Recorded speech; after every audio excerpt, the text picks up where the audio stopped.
Any sign of him? Not a trace. Nothing from me either. Strange. We didn't have any luck either. Where could he have gone? Everyone!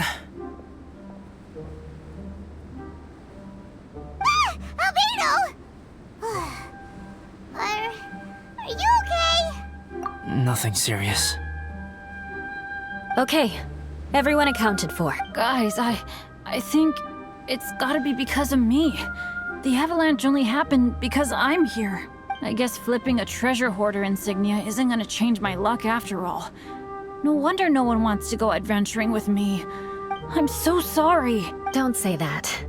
I'm hardly the lucky type myself, so I'm not about to go blaming every little thing that goes wrong on you.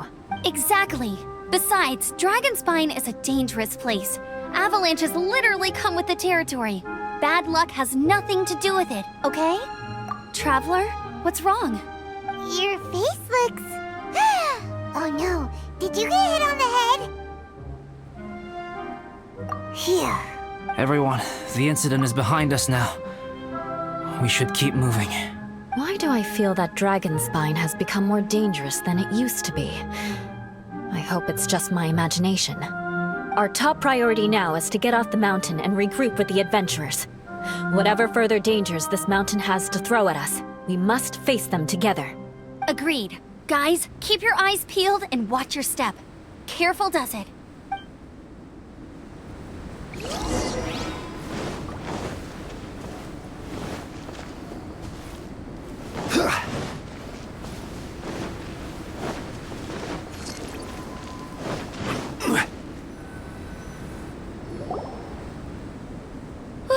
We've been heading in the right direction for a good length of time now. We must be getting close. I can feel it. Victory is in sight! Hooray! As soon as we get to base camp, Paimon wants a bowl of hot soup and some barbecued meat. I hope we can all get there safely. No more incidents, please.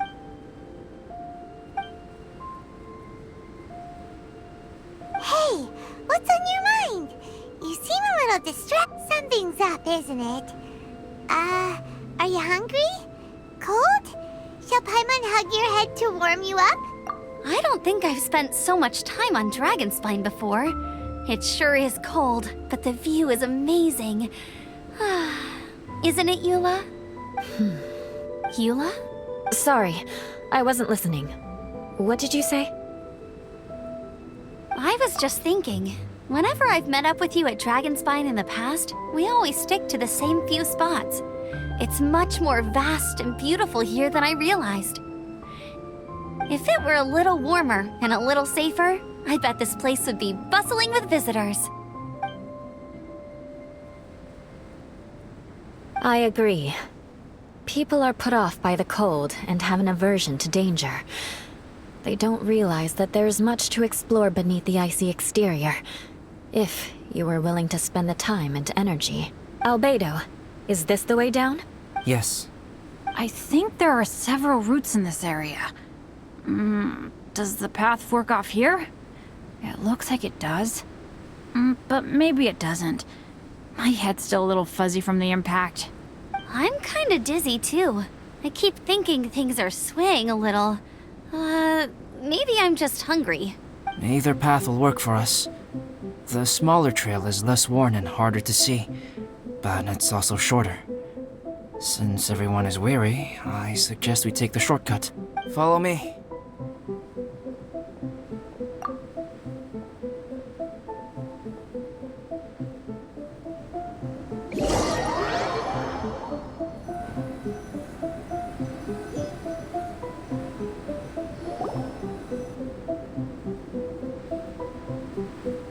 Wait.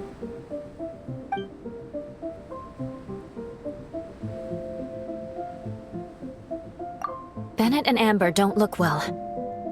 Can we take a break? We can continue once their conditions have improved. Ugh. Now that you mention it. Huh? You hit your head earlier, didn't you? Oh, you noticed. Are you sure it's worth holding everyone up over a little thing like this? No problem at all! Health and safety always come first! Okay, sorry for this. Thank you. Yeah. Thank you.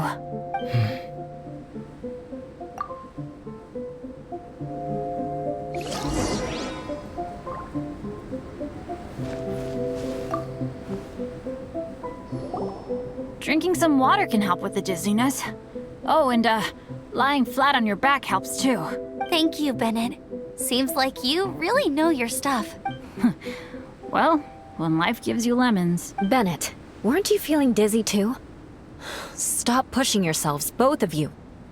Get some rest. We'll continue when you've gathered your energy. Yula might come off as a little frosty, but she takes caring for her friends super seriously, more than anyone else I know. Every time I see that look on her face, I'm just like, ah, stop staring at me.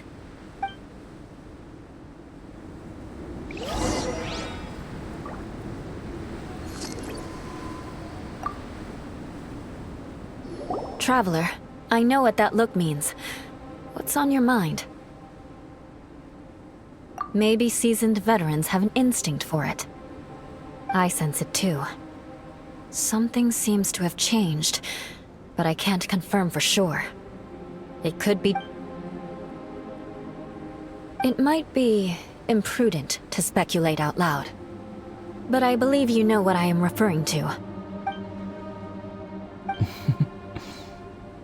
Traveler, I think... you...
Albedo, what? It's not over yet.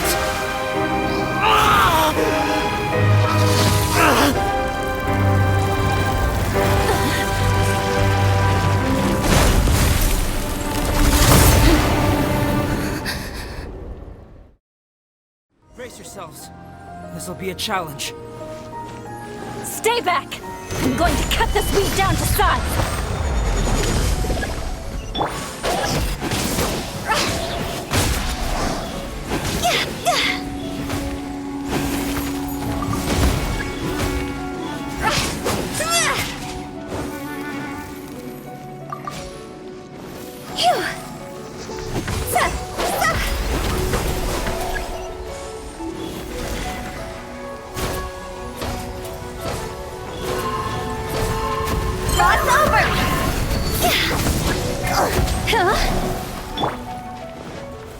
Gather!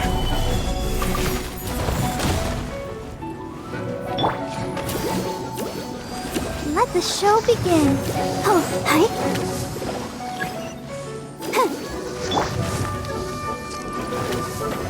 Solidify!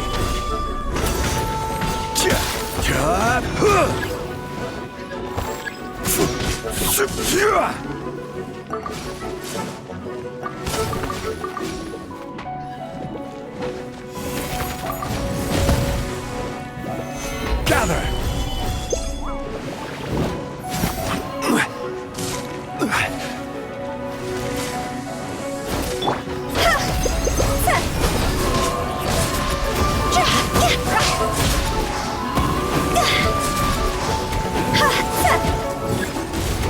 Rumble apart!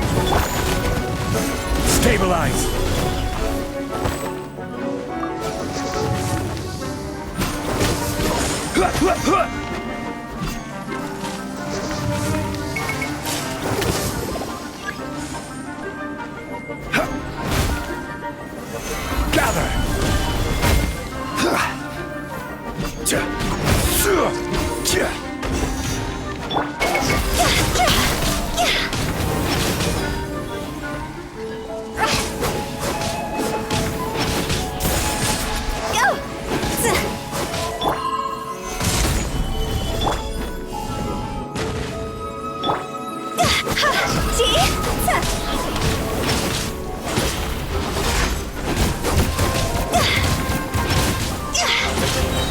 Time to go!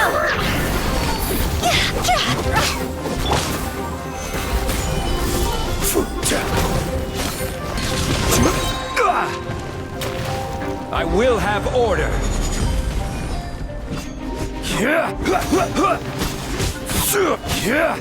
Stabilize.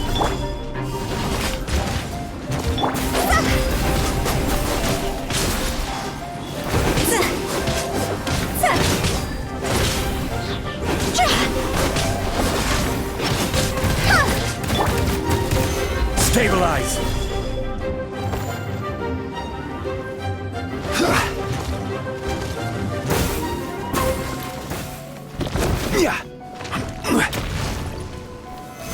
Solidify. Starfall!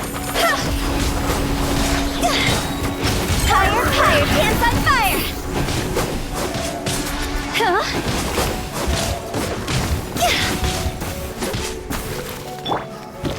Gather.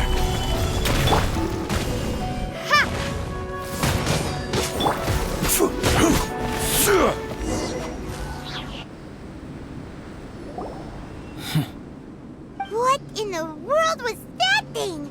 One moment it was human, the next it was a plant! Is everyone alright? We're fine. But can you please tell us what's going on? I don't understand. I take it this monster is whom I had the pleasure of meeting last time. Correct. As you might have guessed, this is a mutated whopper flower. An extremely rare kind. But can whopper flowers turn into humans? Not typically. But conditions on Dragonspine are far from typical. Perhaps the dragon's blood seeped into the land, then was passed to the monsters via the ley lines, accelerating their rate of mutation. How could that happen? This mountain is home to the remains of Durin, the venomous dragon. If there is anywhere in the world one might expect life to do unfathomable things, it would most likely be here. Durin was an artificially created life form. Its existence is nothing short of a miracle, and proof of countless possibilities. In other words, this mountain we stand on is a cradle of life's profoundest mysteries. A vast and terrifying hotbed of possibilities. The avalanche. It must have been the work of this imposter. Agreed. All the other troubles you faced on the way down could also have been its handiwork. My guess is that it was targeting everyone that I've had contact with. Right, I forgot all about that. It's not inconceivable. But what was its purpose? Was it just trying to get rid of us? I have a preliminary hypothesis on this. Whopper flowers are masters of mimicry, and those we encounter in the wild often appear in the vicinity of the plants they impersonate. In other words, the whopper flower likely has an instinct to replicate and replace. As a plant, it will disguise itself as another plant and infiltrate the group, hiding among them for cover. The plant being imitated has no way to detect or fight back against this behavior. But when it disguises itself as a human... It wanted to replace you and infiltrate our group? Yes. Maybe it created the avalanche to get rid of us.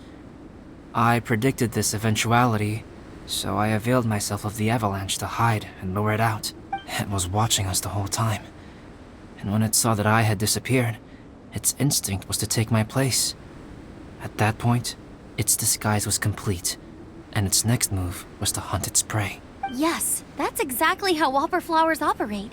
So when it approached and attacked Joel, what was that? A trial run? Perhaps. Or maybe it enjoyed posing as a human, and wanted to experience what it felt like to be human. We're fortunate to have discovered it in time. I think the Traveler was the first person other than Albedo to notice something was wrong. Traveler, how could you tell the real me and my imposter apart? I want to know too. I had no idea the other guy was an imposter. They looked exactly the same to me. I see. It goes to show how difficult it is to impersonate a human. This mutant whopper flower tried its best to replicate the original exactly, but still managed to miss some details. Unbelievable. To think that Dragonspine creates such terrifying possibilities.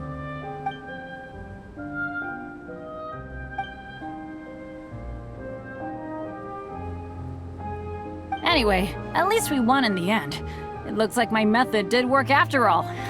I used up all the bad luck, and the good luck finally came through. About that, if you're referring to having fallen down the mountain and avoided injury, well, that's because I was secretly protecting you. Huh? Well, that still counts as good luck to me. Yes, that's not an unreasonable way of looking at it. Okay. We've been delayed long enough. Time to move on. Yeah, let's go!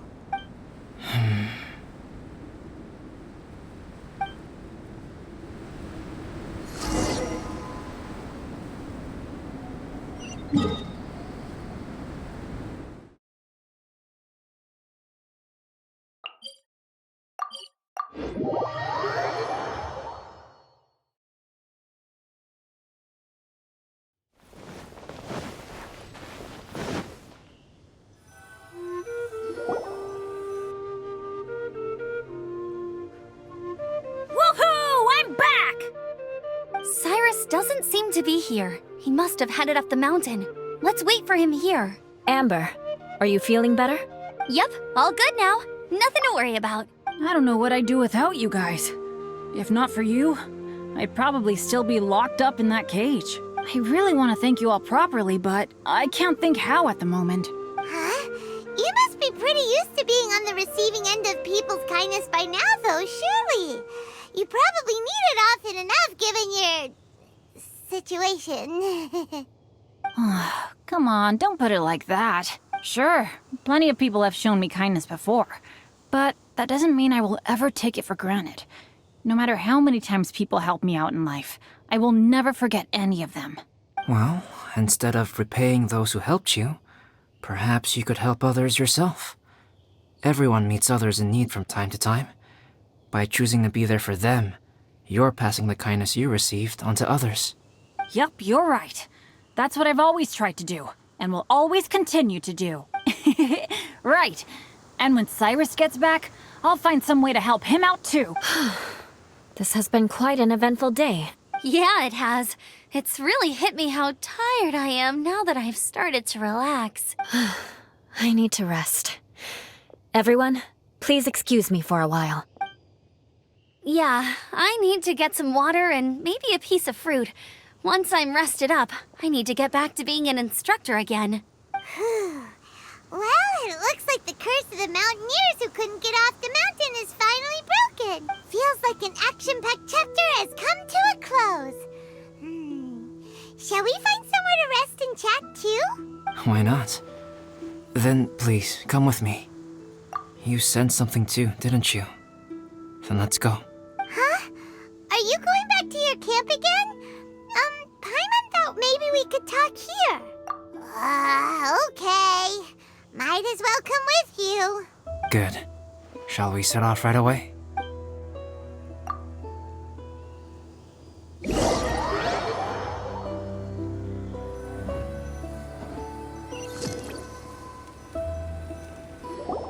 Sorry for bringing you back here once again. Some topics are best discussed in private. Is this about the imposter? That's right. I have to say, Traveler, I'm very surprised you noticed the difference between me and the imposter. Yes, this mark. Perhaps it's where it all began. Ooh, sounds like the beginning of a big story. Keep going. Well, I can't deny that what I'm about to say does sound like something from a children's storybook. So, what do you think this diamond-shaped mark means? A tattoo? A craft? No. Consider it a birthmark. Have you ever seen an intricate glass ornament and wondered how it was made? Well, one method for crafting with glass is a technique known as glass blowing. Glass blowing is not a widely known art in Teyvat. For this reason, glassware made in this way is usually very expensive. As the name implies, glass blowing involves blowing air into a hole, much like blowing up a balloon. This type of glassware is known for having a pontal mark at the point where the blowpipe was inserted, where the hole was sealed at the very end. This mark is a sign that the item was crafted by a human hand. Sounds kind of amazing. It is a wondrous and beautiful art form. Alice says that these marks are seen as proof of the maker's fine handiwork, the only flaw in an otherwise perfect work of art. My mark is something similar to this. The difference between synthetic and natural life lies in the directional flow of the life force. The energy of a natural life form flows out from within. That's why flower buds bloom and curled leaves unfold. And it's the very reason we watch and wonder at blossoming flowers. Creating life artificially, on the other hand, involves, to a certain extent, the introduction of an external source of energy into the embryonic life form. When the hole where the life force was infused is sealed at the end, it leaves a mark not dissimilar to the pontal mark in blown glasswares. The alchemical substance drips and spreads out in all directions, resulting in this rather ingenious diamond shape. Wow. So that's where it came from. This mark is a sign of my artificial origins, and proof of my imperfection as a human. I presume that the impostor intentionally avoided replicating this mark, so as not to become less than perfect himself. You are fundamentally different from other people. I have few qualms about sharing my secrets with you. Just as Paimon said, it all sounds like a story. Even if you were to tell anyone else, they would regard it as nothing more than a tale. The transcendent and miraculous are not the only things to which human beings aspire. They pursue the everyday, the ordinary, to a far greater extent than I would have ever imagined. People like to believe that those who are thoroughly different from themselves could only ever exist in stories. It makes things much easier. Or, in other words, all of the unfathomable things we've seen recently would make good material for a novel. I have friends who write novels. If they wrote this story, it'd probably be even more complex. Making up stories is easy. Even Paimon can do that. Oh. I didn't know you had that kind of talent. Paimon's the best guide in Teyvat. Making up stories is a piece of cake. In that case, how about we have a storytelling? We can base our stories on the events of the last few days. Sounds great. But we still have to help out the adventurers. I understand. Creativity is something that cannot be rushed. Take your time, and come back when you have found some inspiration. We'll see whose story is more compelling. Deal! Okay, we'll regroup with the Adventurers Guild for now. Sure.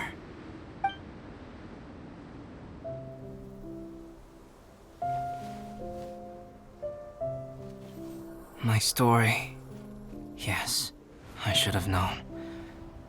Master's failed specimen in the dragon's belly. This is where the story truly begins.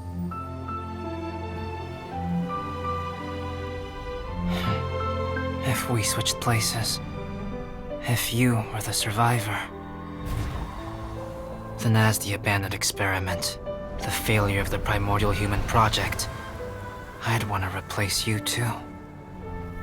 I would replicate your appearance, study your alchemy, and create miraculous life forms to divert your attention.